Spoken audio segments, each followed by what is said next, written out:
Hello students, good afternoon.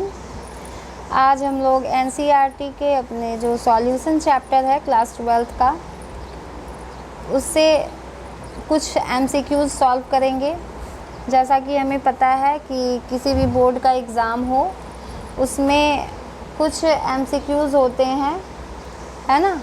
तो आज हम 12th क्लास की सॉल्यूशन चैप्टर के कुछ एमसीक्यूज़ यानी कि मल्टीपल चॉइस क्वेश्चन, बहुविकल्पीय प्रश्नोत्तर करेंगे, जो हमारे 12th के एग्ज़ाम के दृष्टिकोण से बहुत इम्पोर्टेंट हैं। तो चलिए शुरू करते हैं। हमारा पहला क्वेश्चन है, निम्नलिखित में कौन सा विलयन का अणुसंख्य गुणधर्म नहीं है। ध्यान रखना है, अणुसंख्य गुणधर्म नहीं है ना। तो अणुसंख्य गुणधर्म यानी कोलिगेटिव प्रॉपर्टी हम लोगों ने अपने क्लास में चर्चा करी है कि कोलिगेटिव प्रॉपर्टी 4 प्रकार के होते हैं। Elevation in boiling point, depression in freezing point, boiling point में इंक्रीजिंग, है ना, increasing in boiling point and osmotic pressure. तो ये हो गया परासरण दाब, ये हो गया वाष्प दाब में अवनमन, और ये हो गया हिमांक में अवनमन। ये तीनों क्या हैं? कोलिगेटिव प्रॉपर्टी हैं, जबकि पृष्ठ तनाव जो है वो कोलिगेटिव प्रॉपर्टी नहीं है। इसलिए हमारा जो सही आंसर है वो क्या हो जाएगा? पृष्ठ तनाव। इनमें से कौन सा अणुसंख्य गुणधर्म नहीं है? पृष्ठ तनाव अणुसंख्य गुणधर्म नहीं है। क्लियर? चलिए अब नेक्स्ट क्वेश्चन देखते हैं। नेक्स्ट क्वेश्चन है, निम्नलिखित में किसमें जलीय विलयन का क्वथनांक सर्वाधिक होगा। थोड़ा सा क्वेश्चन यहाँ पे मिसप्रिंट है, ध्यान देंगे। सर्वाधिक है, क्वथनांक सर्वाधिक किसका होगा? बॉइलिंग पॉइंट किसका ज़्यादा होगा? या तो जिनके कणों के बीच आकर्षण बल ज़्यादा है, जो जल्दी जल में घुलते नहीं हैं, और जो क्या होते हैं, भारी होते हैं ज़्यादा। तो इन तीनों कंडीशंस के अनुसार से हमारे पास जो ऑप्शन है, ग्लूकोज, सुक्रोज, सोडियम क्लोराइड और कैल्शियम क्लोराइड, सभी कितने हैं? 1%। यहाँ पे सोडियम क्लोराइड भी जो है वो कितना है? 1% है। 1% सोडियम क्लोराइड, 1% कैल्शियम क्लोराइड, है ना। ये कॉन्सेंट्रेशन के टर्म में दिया हुआ है। तो इनमें से सबसे भारी जो हमारा यौगिक है, कंपाउंड है, वो कौन है? कैल्शियम क्लोराइड है। साथ ही ये जल्दी से ठंडे जल में घुलनशील नहीं होता, इस कारण से इसकी बॉइलिंग पॉइंट इन तीनों के कंपैरिजन में ज़्यादा होती है। तो राइट आंसर हमारा क्या हो जाएगा? Calcium chloride. ठीक है, अब चलते हैं हमारे नेक्स्ट क्वेश्चन पे। नेक्स्ट क्वेश्चन है, आसुत जल की मोलरता कितनी होती है। आसुत जल यानी कि डिस्टिल वाटर। डिस्टिल वाटर के बारे में हम लोगों ने पहले भी क्लासेस में अपनी चर्चा की है, न्यूमेरिकल्स में चर्चा की है कि उसमें किसी भी प्रकार का पार्टिकल या आयंस मिला हुआ नहीं है, शुद्ध जल है। और शुद्ध जल मोलरता की परिभाषा होती है कि number of moles dissolve per litre of the solution. और इनके टर्म में जब हम इसको कैलकुलेट करेंगे तो हमारा जो प्राप्त होता है सॉल्यूशन, वो कितना प्राप्त होता है? 55.56। ये वेरी इंपॉर्टेंट क्वेश्चन है, बहुत बार सॉल्यूशन चैप्टर के इस क्वेश्चन को एग्ज़ाम्स में पूछा गया है, इसलिए इसको ध्यान से याद करेंगे। साथ ही लास्ट जो मैंने वीडियो सेंड की है आपको न्यूमेरिकल्स वाली, उसमें इसको कैसे कैलकुलेट करके हमने 55.56 लाया है, ये भी मैंने आपको दिखाया है। सो आप उसको देखकर इसको समझ सकते हैं। Clear students? अब हम चलते हैं अपने नेक्स्ट क्वेश्चन पे। तो नेक्स्ट क्वेश्चन है, एक मोलल विलयन में विलेय का मोल प्रभाज, मोल फ्रैक्शन कितना होता है? इसको ध्यान से समझेंगे। मोलल विलयन मतलब क्या है? 1 मोल ऑफ सॉल्यूट किसमें घुला हुआ है? 1 kg ऑफ सॉल्वेंट में, 1 kg ऑफ सॉल्वेंट में घुला हुआ है ना। तो 1 kg सॉल्वेंट में घुला हुआ है कितना? तो यहाँ पे हम लोगों का क्या दिया हुआ है? विलेय का मोल प्रभास कितना होगा? अगर हम सॉल्वेंट विलेय को कंसिडर करते हैं कितना? 18, है ना, जो जल का मॉलिक्यूलर वेट होता है। ठीक है, तो इसके अनुसार से जो सॉल्यूशन का आंसर हमारा आएगा, वाटर के ये में वाटर का से जब हम लोग इसका कंसिडरेशन करेंगे तो ये आएगा 0.018।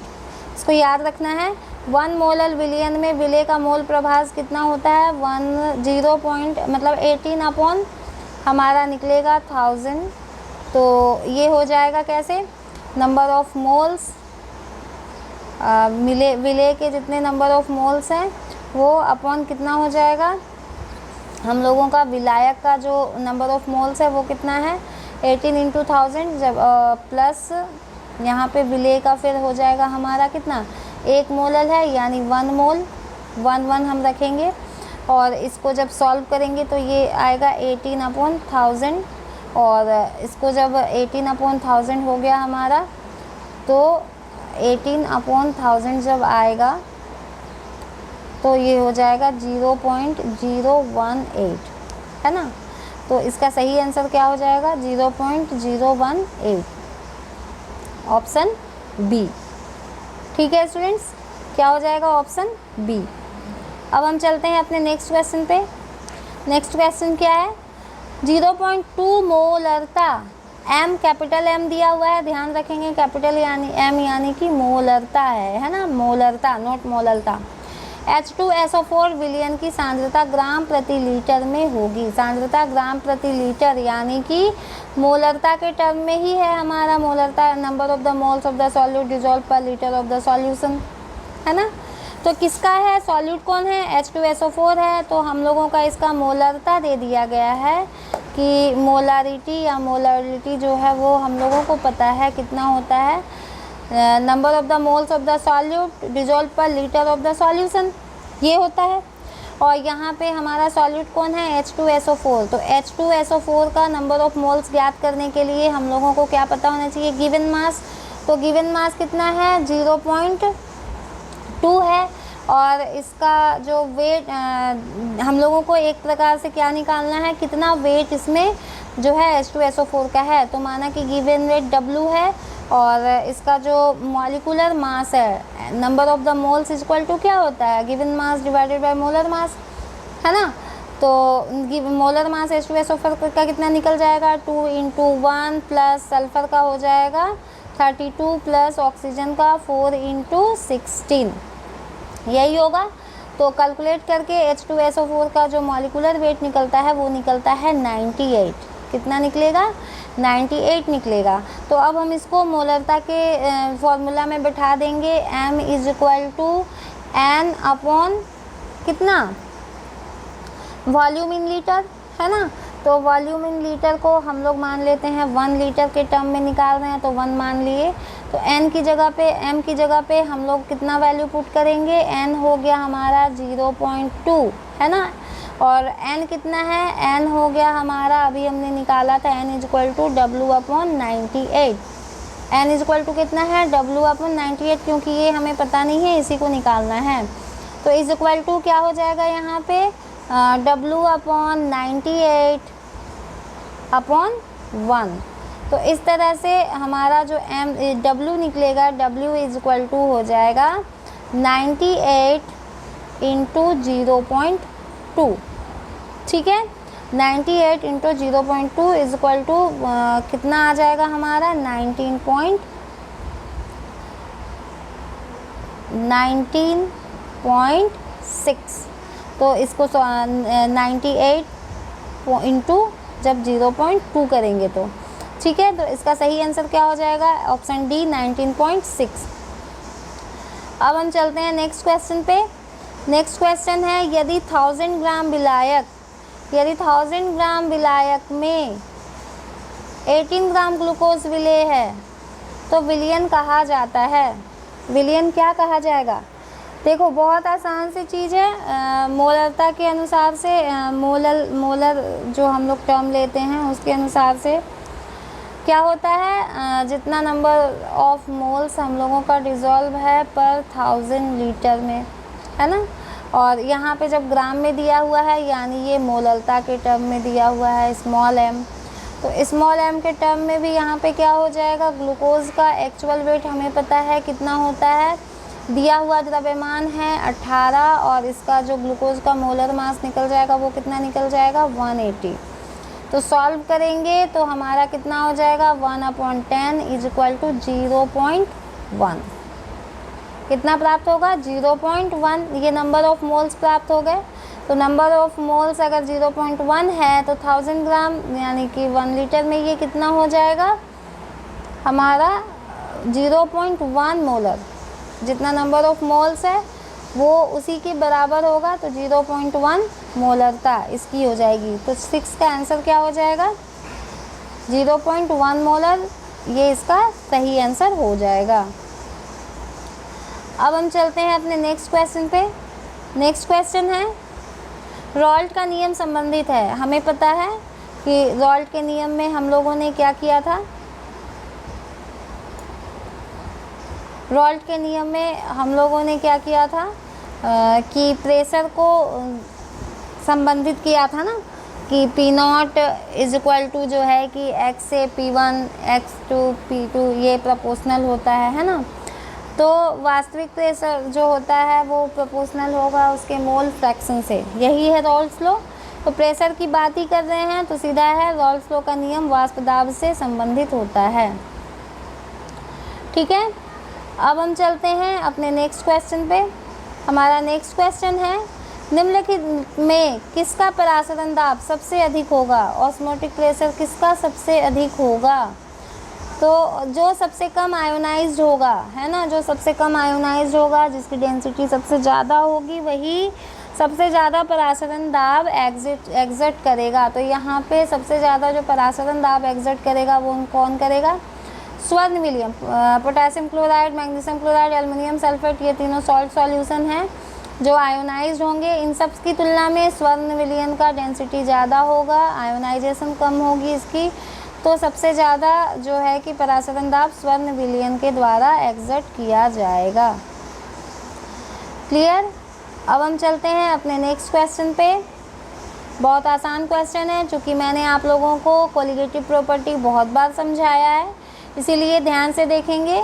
अणुसंख्य गुणधर्म पर निर्भर करता है, आप लोगों को भी पता है, बहुत बार आप लोगों ने इसको डिस्कस किया है मेरे साथ, तो आप लोगों का क्लियर ही होगा ये टर्म कि अणुसंख्य गुणधर्म यानी कि कोलिगेटिव प्रॉपर्टी किस पे निर्भर करती है? विलयन में घुले विलय कणों की प्रकृति, विलयन में विलय कणों की संख्या, विलय कणों के भौतिक गुण या विलायक के कणों की प्रकृति। तो हमें अणुसंख्य गुणधर्म की परिभाषा, कोलिगेटिव प्रॉपर्टी की परिभाषा से ही पता है कि किसी अवाष्पशील विलय की उपस्थिति वाला वह सॉल्यूशन जिसमें जो विलयन है उसके गुण विलय के किस पे निर्भर करते हैं? विलय के कणों की संख्या पे, उसकी प्रकृति पर नहीं। तो यहाँ पे सही आंसर क्या हो जाएगा? विलयन में विलय के कणों की संख्या, यानी कि ऑप्शन बी जो है वो करेक्ट आंसर होगा। ठीक है, अब हम चलते हैं अपने नेक्स्ट क्वेश्चन पे। नेक्स्ट क्वेश्चन क्या है हमारा? निम्नलिखित में से कौन सा समीकरण सही है? ध्यान से देखें, यहाँ पे डेल टी बी के इक्वेशंस दिए गए हैं, यानी कि हमारा बॉइलिंग पॉइंट से रिलेटेड जो क्वेश्चन है वो हैं क्वथनांक में उन्नयन वाले जो इक्वेशन हम लोगों ने निकाले थे। तो वहाँ से हम लोगों को यहाँ पे कुछ इक्वेशन दिए हैं। क्या दिया है? Del T B is equal to K F M uh, del T B, यहाँ पे डेल टी बी होगा, del T B is equal to, यहाँ पे भी बी होगा, del T B is equal to K F by M. K F जो है वो क्या है? कांस्टेंट है ना, इसका सॉरी ये के बी कांस्टेंट होंगे इसके, ये के बी होंगे सभी जगह पे, थोड़ा सा इसको आप सुधार लेंगे। के बी है ना, के बी कांस्टेंट होगा सभी में, K B into M, K B into by M. Small M है यानी मोलरता है, और इन दोनों में क्या है? कैपिटल एम है यानी मोलरता है। तो हम लोगों ने एक रिलेशन पढ़ा है कि del T B is directly proportional to मोलरता स्मॉल एम, है ना। फिर डेल टी बी को, प्रोपोर्शनल कांस्टेंट को हटाने के लिए हम क्या लगा देते हैं? के बी, क्या लगा देंगे? के बी एम। तो हमारा सही आंसर क्या हो जाएगा? Option A. कौन हो जाएगा सही आंसर? Option A. थोड़ा सा यहाँ पे एफ वाले टर्म को आप सुधार लेंगे। नेक्स्ट क्वेश्चन पे चलते हैं। नेक्स्ट क्वेश्चन है हमारा, परासरण दाब के लिए व्यंजक, निम्नलिखित में से परासरण दाब के लिए व्यंजक कौन सा सही है? Pi is equal to N by V C जो है कि N by V R T, pi is equal to N R T, pi is equal to P V और pi is equal to M V. तो देखिए यहाँ पे क्या है कि पाई इज इक्वल टू हम लोगों ने पढ़ा था सी आर टी, या फिर पाई के जगह पे हम क्या लगा देंगे? एन बाई वी, है ना। ये टर्म हम लोगों ने पढ़ा है, तो हमारा सही आंसर क्या हो जाएगा? Pi is equal to N by V R T, ये हमारा सही आंसर है। तो इस तरह से हम लोगों का 11 नंबर का सही आंसर क्या हो जाएगा? Option number A. तो स्टूडेंट्स, आप इन सभी ऑब्जेक्टिव क्वेश्चंस को अच्छे से देखेंगे, ध्यान से समझकर याद करेंगे। ये आपके 12th के बोर्ड के ये जो एग्ज़ाम्स होते हैं इंटर के, उनके जो दृष्टिकोण से बहुत ज़्यादा इम्पोर्टेंट हैं। इसीलिए इन सारे क्वेश्चंस को आप ध्यान से समझें और याद करें। Thank you.